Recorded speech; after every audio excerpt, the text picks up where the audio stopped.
I spent a week in Cancun meditating for 35 hours with 1,800 people from 72 different countries. Here's how it went. I'm learning a lot about the subconscious mind. So, in June, I attended the week-long meditation advanced retreat hosted by Dr. Joe Dispenza. I went to the Cancun location and it was amazing. And I wanted to share my experience, provide some insights. So, if any of you are thinking about going, if you're preparing, this is a good video if you want to be prepared and to know what to expect. So first thing I want to mention is that it was my first international and solo trip. I have never traveled alone before, nor have I traveled out of state pretty much. I got my first passport like a month before I left in June. I did a lot of research leading up to the event. The tickets sold in March and the event was in June. So I had few months to organize and plan and prepare myself for the event. As a solo traveler, I did not feel alone for one moment. Instantly, when I got there, I met so many amazing people, and I did not even eat a single meal alone because I just always had a friend or somebody that I met there that would eat with me, or we talk about the meditations while we have dinner, or yeah, I did not feel alone at all. I also wanted to mention that if you are considered a youth, which is 25 and under, they make a group chat for the youth. I don't know if they do this at every event, but this is what they did at mine. And they allow the youth to connect and to meet each other. So if you're like me, if you're thinking about going alone and you are young and you're scared, they will have people that you can meet there. And there was about maybe 50 people under 25 that went. So I thought I was going to be the only 20-year-old, but there were a lot. And there were even people that were much younger than me that went as well, which was amazing. Personally, I didn't go to the youth meetings. The only meeting that I went to was the one where Dr. Joe Dispenza went and talked to all of us and kind of just wanted to answer some questions. And it was amazing. I did get to ask him a question. I asked him, what was the hardest thing for you to overcome in your life? And his answer was myself. The whole purpose of life, I feel like, is to grow and evolve. And from my understanding, he also shares that belief. And the only way we can evolve is by overcoming ourselves time and time again.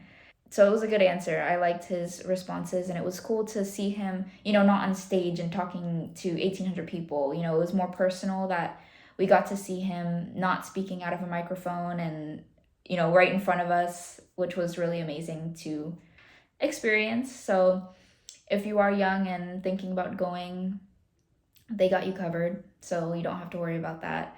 There is always somebody to meet, and especially in that type of environment, everybody there is going for pretty much the same thing. And so you can go up to anybody and say, hey, how was that meditation for you? Like, what did you do? How did you feel? You can talk to them about like the events. Like, that's a conversation starter. And everybody there was the most amazing people I've ever met. They were so nice, and it was amazing to be in the same room with so many people that understood my values and understood my beliefs in this work. I wanted to talk a little bit about the venue and the location and everything like that. So Cancun, by far, I've talked to people who have gone to multiple events from other locations, and they said by far Cancun is the best event. One, because you're doing walking meditations on a beach with the sounds of the ocean. It is a beautiful location, and it is just the energy there. I talked to somebody who went to the Dallas retreat, and she was like, I will never go to Dallas for a week-long retreat again after going to Cancun. Another thing is, it is all-inclusive. It is the only location that he does so far that is all-inclusive. I believe with the other retreats, only breakfast and lunch is provided, but I think dinner you have to find on your own. But in Cancun, everything is provided. So with your room stay, that includes all your food. And if you're like me, who needs to eat like every 4 hours, or I get kind of hangry, I was not hungry a single time in that event. During the week, the structure of the day kind of goes like this. You start at 6 a.m. on most days. There's one day where you start at 4 a.m., and that's for the pineal gland meditation, but the rest of the days you start at 6 a.m. Then you have a breakfast break, which is an hour and a half, a 30-minute snack break, then an hour and a half lunch, 30-minute snack, and then you break for the rest of the night where you can have dinner. Because it is an all-inclusive resort, every snack break, right when you exit the ballroom, there are tables of food. There are pastries, there are breads, there are fruits. One day there were grilling elotes in the hallway. There were so much food that you never will go hungry.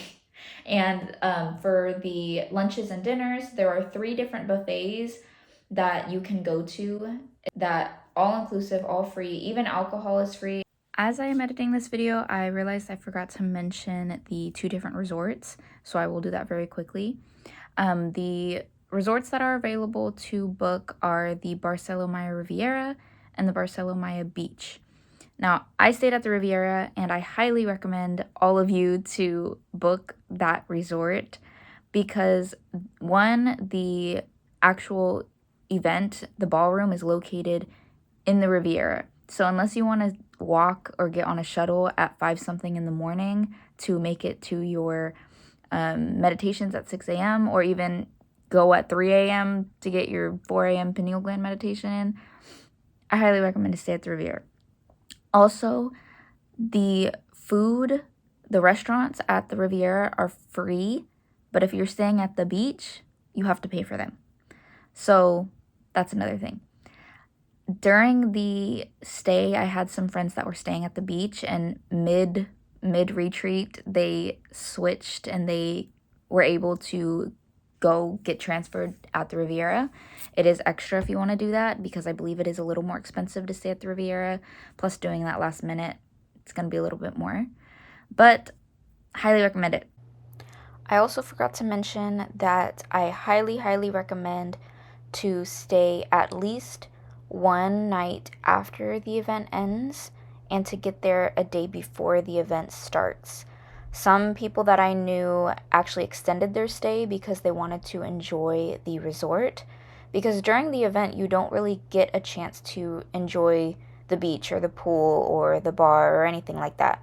So I do highly recommend at least to stay a day before and leave a day after.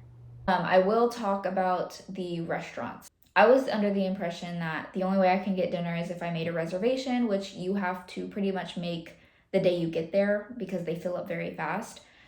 But most of the days, I just ate at the buffet because I am very tired. Your days are very long. You are done about at 8 o'clock at night, some days 8:30. So I missed my reservations. I missed a couple of them. There's no penalty if you miss them. But I just ate at the buffets most of the days. I did eat at the Italian restaurant, I ate at the teppanyaki Japanese restaurant, and I ate at the Mexican restaurant. I did the full menu, I didn't do the taco bar. And the food was great. Let me just say that. The service of the staff, so amazing. It is all inclusive. However, I did bring money for tips, which I highly recommend to everybody. You don't have to spend any money while you're there. Tips are not mandatory. Nobody will ask you for one, but it is nice to tip the workers that work there, and because they are giving you very good service. They are serving you, they are cleaning your rooms, and providing for your whole stay. So bring tips. US dollars are accepted. If you want to convert to pesos, you can, but I didn't, and I was fine. They accept the US currency.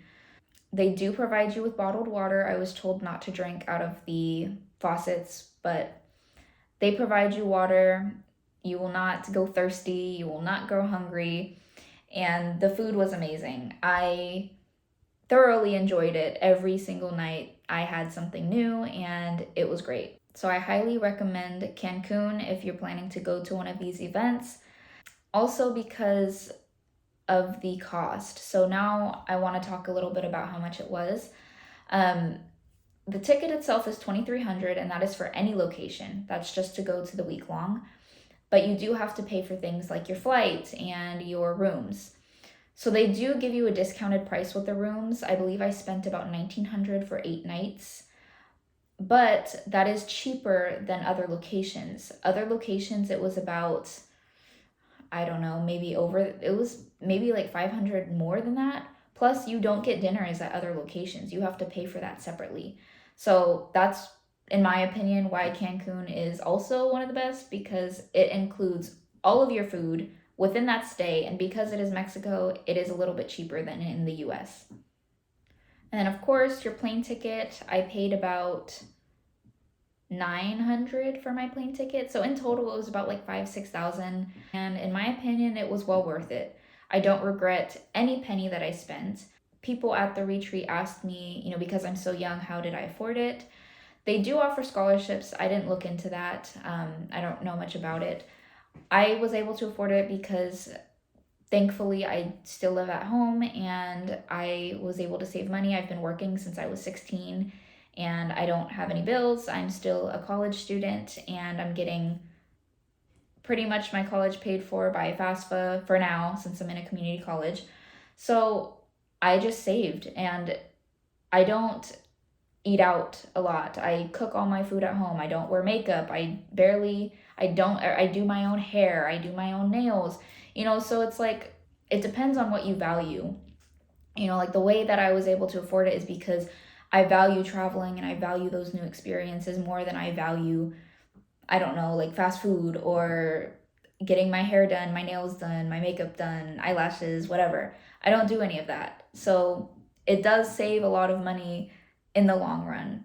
Because the days were very long, I honestly did not make every single meditation. I slept through 2 of them, I think, 2 morning meditations, because my alarm, it was set to where it like dims if it feels like somebody's looking at you. And I guess because it's very, very humid in Cancun. I also wanted to add that the humidity is no joke. I literally had to go downstairs and ask the people at the buffet if they could give me a bag of uncooked rice because my phone would not charge. It kept saying there was moisture in the port and it had to dry off.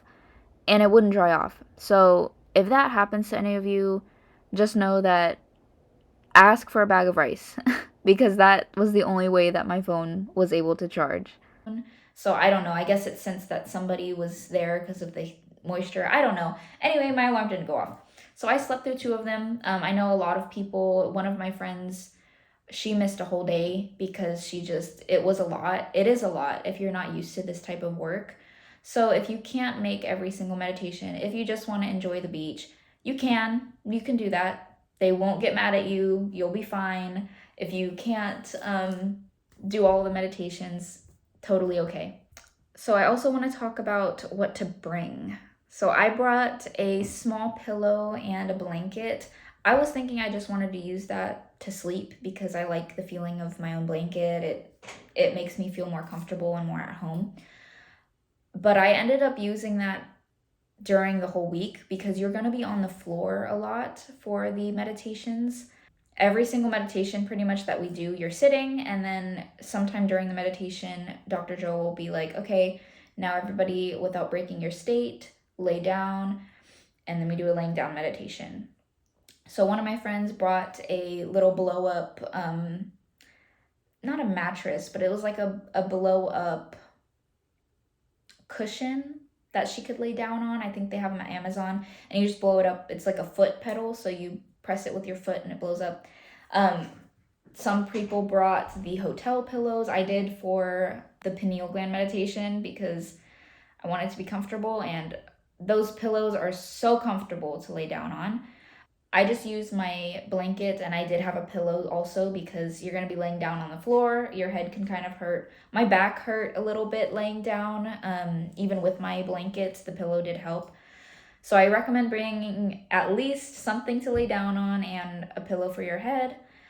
I also recommend bringing an eye mask. So they do sell them there. It's like $30 if you want to just buy one. But if you want to bring one, I totally recommend it. I used mine every single day. So that was very useful. So another thing they recommend to bring is something where you can listen to audio out of. I brought my AirPods. I didn't have a problem with using them. The Bluetooth was fine. They do recommend bringing wired headphones as well, just in case if there's any problems with the Bluetooth. So that is kind of my whole packing list. Of course, I brought like clothes and stuff like that. It is hot and humid. You will be cold inside of the rooms. Some days I wasn't cold and I didn't bring my jacket. Some days I was. Since I had a blanket, I just used that to wrap me up. But use a cardigan or just something that you can throw over yourself to keep yourself warm. And then when you, of course, leave the ballroom, it is hot as hell. It's Cancun. You're gonna be hot, and it's humid too, so you're gonna be sticky. One more thing that they recommend you to bring is a notepad and a pen, in case you want to write notes. He does lecture about half as much as you're meditating, maybe even more. So if you want to write notes, I do recommend you to bring it. It is not mandatory. I think I only wrote notes like one day out of the week, but a lot of people did. So if you are a fan of that, bring a notepad. So now I want to talk about my experience within the meditations. So the first few days were a struggle. I'm not going to lie. I've never meditated like that before. I've never meditated probably for more than 30 minutes. And we were meditating for about 1 to 2 hours at a time. And we were doing that for about 3 times a day. So I'm not used to that at all. And part of that was because the first day I injured my foot. I swam in the ocean the first day and I cut my foot and I was limping. And also I got very, very sunburnt. Also bring sunscreen because the sun in Cancun is not like the sun in California or anywhere in the United States, I'm sure. So bring that. And I was peeling, so it was very uncomfortable. My foot hurt, my skin was hurting, and I'm sitting there in a meditation and I'm like, I'm in Cancun and my foot hurts and my skin is peeling and I am upset. And then I was like, I should be love and light. Like, well, now I'm upset that I was upset. And then I was like, okay, my foot, my sunburn, this. And then I started spiraling into, okay, and then my parents did this and my generational trauma. And then this person did this to me. And then I started getting mad. I started fighting with myself, basically. And then I was like, okay, well, I've forgiven them. I'm over it. And I was like, I shouldn't even be thinking about this. Like I was just fighting with myself, basically. And that one was hard. That was on the second day, I think I was fighting with myself. The first day was more like, you're sitting there and you're trying to meditate and, oh, okay, I wonder what we're gonna have for lunch. Oh, what about this? Oh, this, just kind of like normal everyday thoughts. Second day was more like, oh my God, this. I was fighting internally. And that whole meditation, I cried. I cried for the whole hour and a half. And I was going through it. So after that struggle of a meditation, I had breakfast and I went to my room.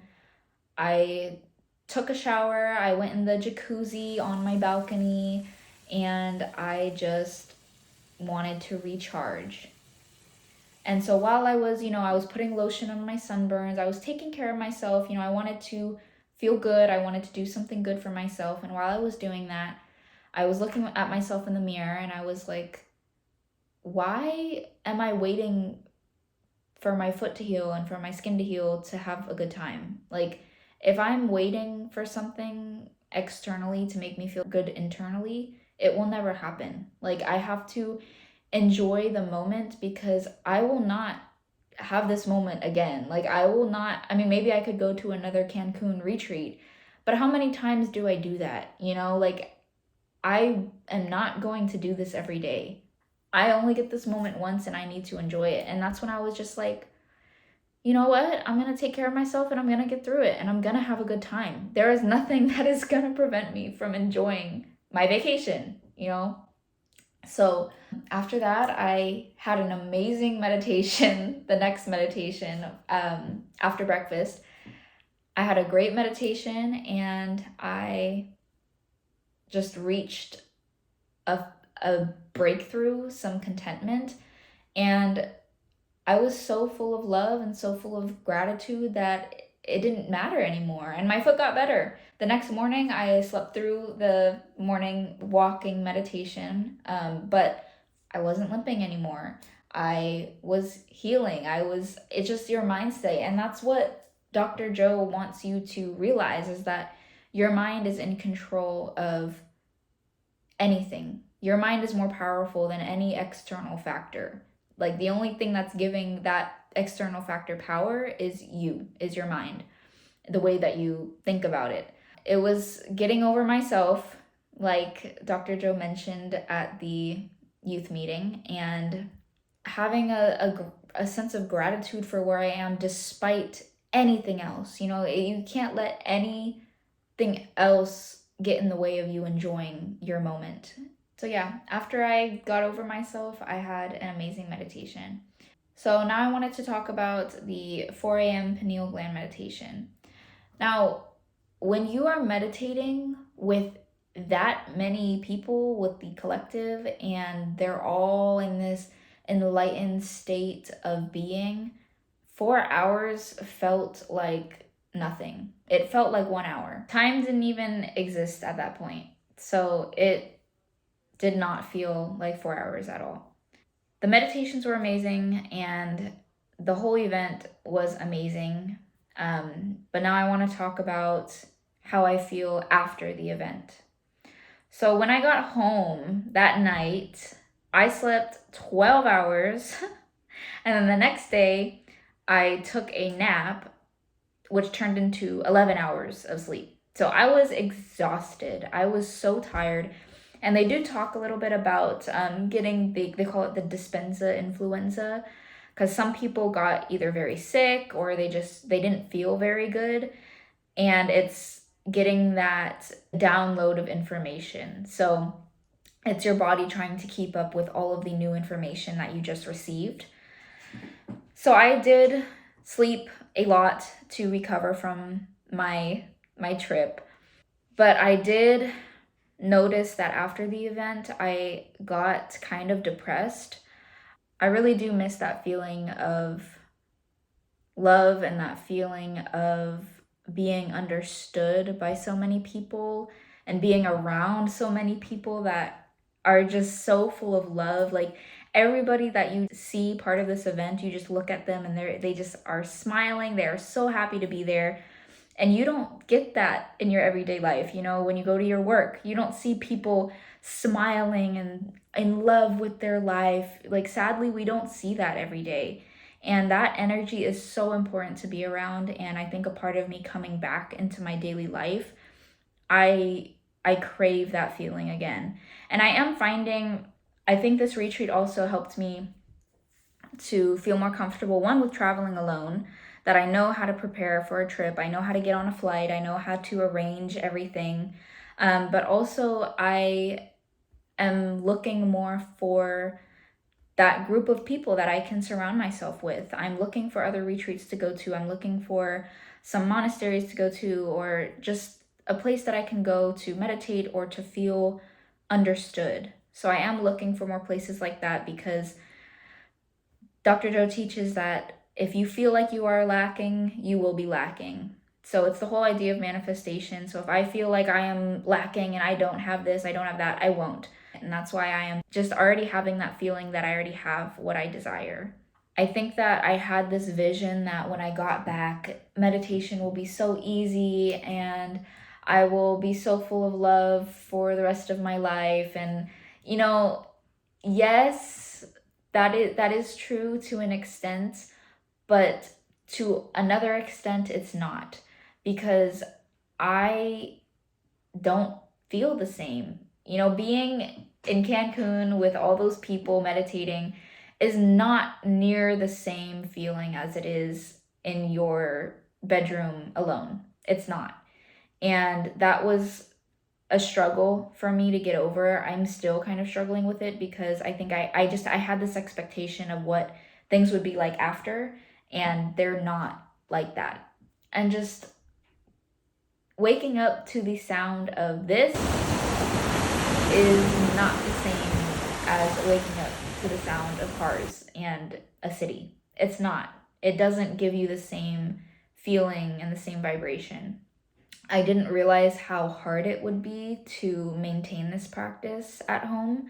I thought that, oh, now I have all the information and I'm all good now and it will be so easy for me. And it's not. It's still an effort because you don't have that collective encouragement to keep going and to keep pushing. And you may not have people around you that understand or encourage you to continue your meditation practice. You might have people going against that, and that's hard to battle. So for me, as of now, I'm just kind of taking a break. I haven't really meditated all that much after coming back. I can't speak for everybody. This is just my personal experience that it's harder. After all of the work that I've done so far, like I've been on the spiritual journey for a long time, and it increasingly gets harder. Some things make it easier, but it does get harder in a way as well because now you're more aware of the things that you need to work on. And sometimes being confronted with that is hard, especially when you think that you've healed a pattern and then a month later the pattern comes back and you're like, "What? I thought I healed from this." It's frustrating. I get it. So I think that's where I'm at right now. I'm just kind of struggling with allowing myself a break and not feeling bad for wanting to take a break from all this deep spiritual work. Like sometimes I just want to watch a movie, or I just want to watch anime or a cartoon or something that reminds me of childlike innocence because I am tired. Okay. So I want to allow myself a break to heal from that and to just let myself be. I also wanted to add on that I feel like just my journey right now with the meditations, a lot of things kept coming up, and that is normal. But I feel like Dr. Joe does talk a lot about just getting beyond yourself and getting over yourself. He doesn't really talk much about facing your trauma or confronting it or how to do like shadow work or inner child healing and stuff like that. From my understanding, he doesn't really mention that. And I think that is what I need right now to get rid of those blockages that I'm having. So with that being said, I am going to take this as a wonderful experience, and it showed me a lot of things that I need to work on, because obviously there's a blockage from allowing me from fully getting beyond myself, and I need to face those blockages before I can fully move on. I've just been taking some time to really go deeper and to actually face it instead of trying to get past it and to just, think it away. While I am not meditating, I am doing things like inner child healing and facing those traumas, because we all have trauma. We all have to face it one way or another, and we can't just ignore and put it off and pretend like it isn't there. I need to give myself a break, and I need to just let myself be who I am and be happy with what I have and who I am, because that's the only thing that we can be grateful for is the present. So with that being said, I believe that sums up my whole event. If you have any questions at all, of course, feel free to either message me or DM me. I will put my Instagram down in the description. I did open a new page. Feel free to ask me anything. I would love to answer any questions about this event, speaking from my personal experience. And if you enjoyed this video, please leave a like, comment if you have any questions. And as always, I will see you in the next video. Bye!